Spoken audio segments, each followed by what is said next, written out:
Justice League 57, Joshua Williamson and Zermanico. This is wrapping up the tie-in arc, the death metal arc for death metal. Sorry, the doom metal arc for death metal. That's what I was meant to say. I was going to say, that didn't sound right.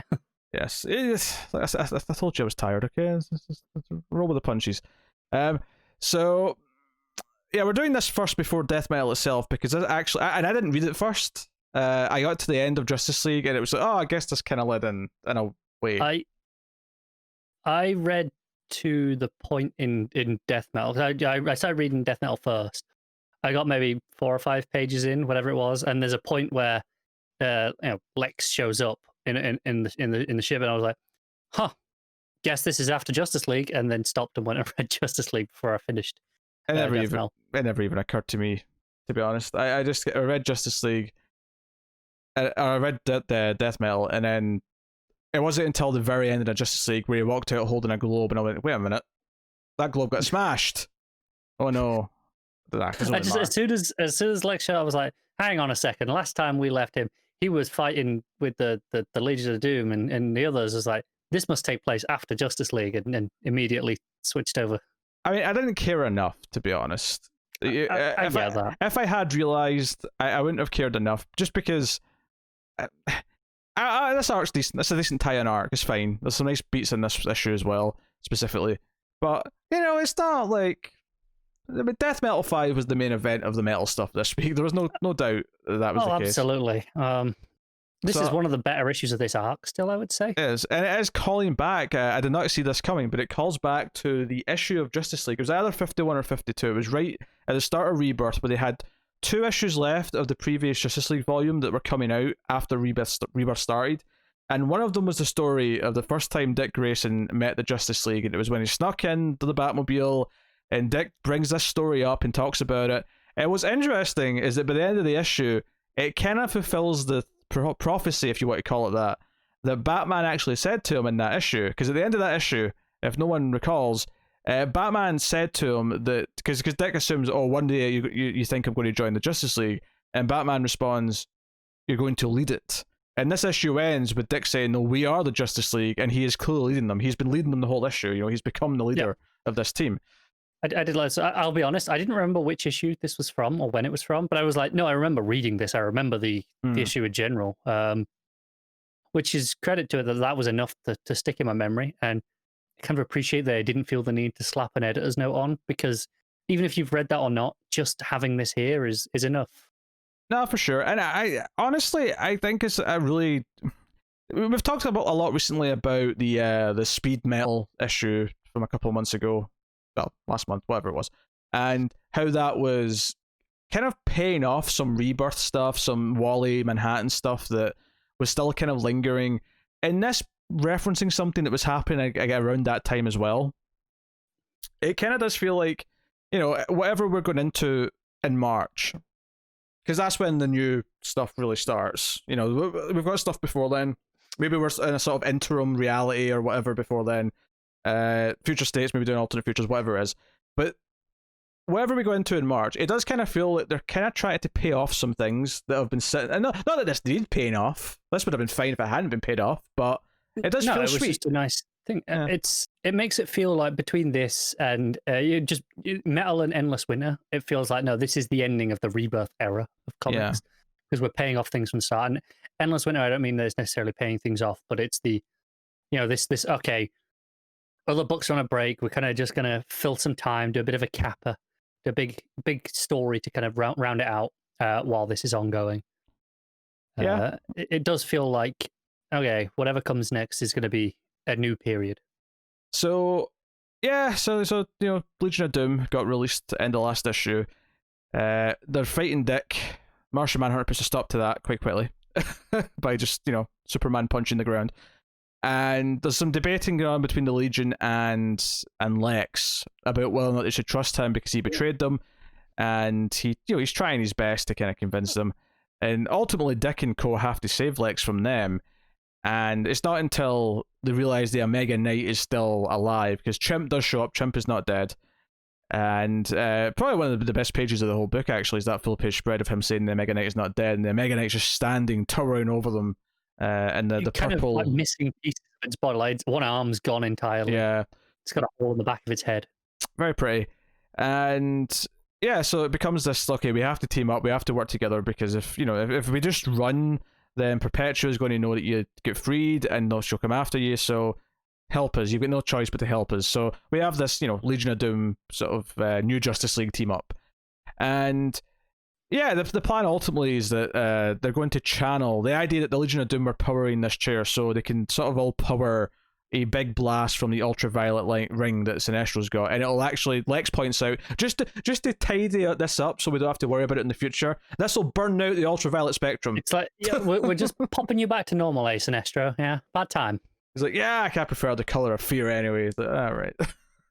Which I'm not complaining. I mean, it served a fine story purpose, but I didn't really want the ultraviolet thing to stick around. I'm happy for it to be gone. This is a neat way of getting it gone in story, and it's more points to this, referring back as well when Lex and Martian Manhunter are talking, and referring back to No Justice, which obviously was a few years ago now. Yeah, that's kind of like the midpoint of Rebirth as well.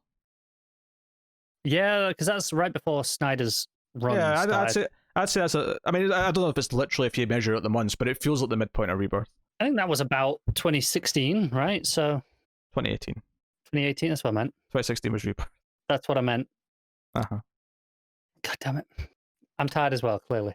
Yes. So it works. They did blast the Omega Knight and everything's hunky-dory. And basically Martian Manhunter offers to Lex, like, hey, I once asked you for help, again, this is the No Justice reference, and you turned me down. But knowing what you know now, you could do some help. You could help the Justice League. But Lex has not made that choice. Lex goes with the Legion of Doom on his ship. He's got a boom tube. And I love that. He's like, God damn it, he had a boom tube the whole time. Yeah, there's a little joke there. Like, he could have just used that before. What the hell? But Dick says, no, we are the Justice League, and he walks off. There's, heroic pose with the rest of the team.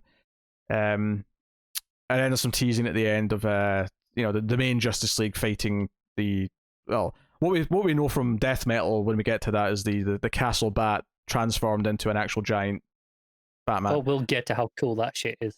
So yeah, I mean, the last couple pages is just a sort of tease for the issue Death Metal comes out. It does feel a bit weird. This is the only time I can think of in this entire event where the tie-in issue, not the main issue of Death Metal, was not the thing you should read first that week. So it's not really a problem. It's just that it's been so consistently not that it kind of caught me off guard.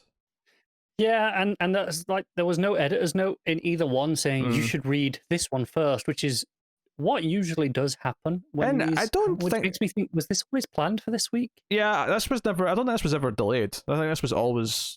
Because that's what I was saying. Because that's the only reason I could think of why there wouldn't be an editor's note. Yeah, because this is like there usually is. This is a every other week book because it's double shipping and it's been out consistently every other week for ages. So yeah. So unless Metal was pulled forward at some point internally, but that doesn't sound right either. Yeah, that's what it is. It's not a big deal, especially since I don't think my Metal, I don't think is hampered in any way by not reading this first. And reading this doesn't necessarily feel like it hampers much outside of the fact that Lex is away. There's an argument that the last couple of pages kind of ruin some of the stuff in the main issue as well. Yeah. Plus, I'm pretty sure in Metal you don't see the fact that he's got the Legion of Doom on the ship with him. So, if anything, it kind of actively tries to hide what happens in Justice League, assuming that you probably read that first, because most people read Metal first. Yeah, that's true, yeah. So I wonder if that was just a con. It's like, oh no, we'll spoiler-proofed it so that you can just read Death Metal first, and then when you read Justice League, you'll be like, oh yeah, okay, this is how we got there. Yeah, okay. Yeah, they really thought this through, maybe. Very nice. But hey, as what it is. Obviously, Zermanico's art is very good. Nice to see him return. Yeah. There's been Robson Roca for most of the rest of the arc, I think. I think Zermanico started it. I think Zermanico did the first two, I want to say, and then we had Robson Roca for the last two, and then he's back for this one. And Roca's fine, don't get me wrong. I don't have any real problems, but Zermanico is just better. Yeah, it is. Yeah, I think Roca did a decent job though, being like trying to match the style, keeping it as consistent as possible. The coloring, of course, helped. Yeah, I was going to say the colors need a big shout out for kind of keeping that consistency. There's like the points where they're using like the ultraviolet and blasting, the Omega Knight, stuff like that. It really feels like, no, this is one cohesive book thanks to those colors. Yeah. As far as like rotating artists for an arc goes, I think this is one of the more successful attempts to keep it feeling consistent. I mean, I've kind of just come to accept that outside of the big prestige books, your 12-issue Black Label stuff and things like that, that we just have to accept that ongoing books have rotating artists, and it's just the way things are. But when they can pull off some consistency with, just pairing people together smartly, I like it. Yeah, I'm probably never going to accept that because it's only really a symptom of double shipping that has exclusively caused that. I think. I don't know. I feel like even single shipping books change artists like every arc anyway. I mean, sure, every arc I can live with every arc. I can live with changing arc by arc. It's when it changes in the middle of an arc that really bothers me. Not when it shifts to John Romita Jr. I can't. No. Okay, there are exceptions, but I mean, there are examples of books we're going to talk about this week with more than one artist that is jarring and ugly. And that's way worse than having different artists per issue. Oh, for sure. Yeah, I mean, that's what I think. This arc, it was not as good as some of the one shots have been. I think Death Metal has actually had an embarrassment of riches for how valuable and worthwhile the vast majority of its one shots have been. I think this arc in Justice League has been a fine, regular tie-in quality.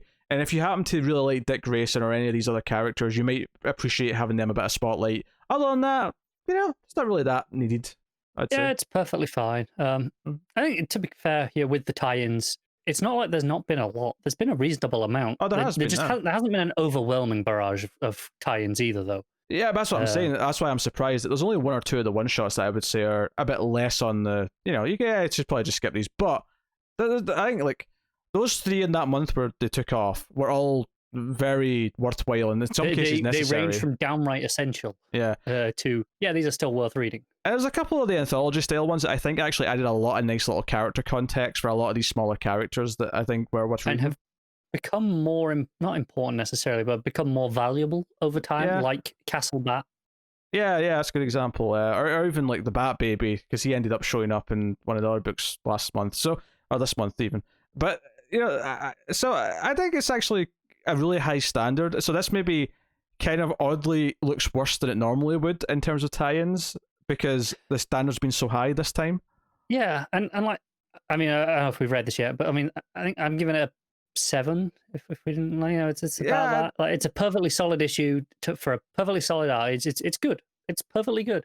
Yeah, I would be a little overlong. I would go with a solid 7. Yeah, it could have been cut down to like 3 issues. I think. I feel like the middle 3 issues were kind of stretched out. I could have the first issue and the last issue perfectly fine. Those middle 3 could have been condensed into 1. If you just gave this a 3-issue Zamanico arc, like if I'm rating the arc as a whole, like as a tie-in, it's probably like a 6.5. If you give me a 3-issue Zamanico arc, we're maybe looking at an 8 at that point, frankly, as a little tie-in arc. Just this short, concentrated blast of fun. Yeah. As it was, it kind of overstayed its welcome a little bit, but it was never bad.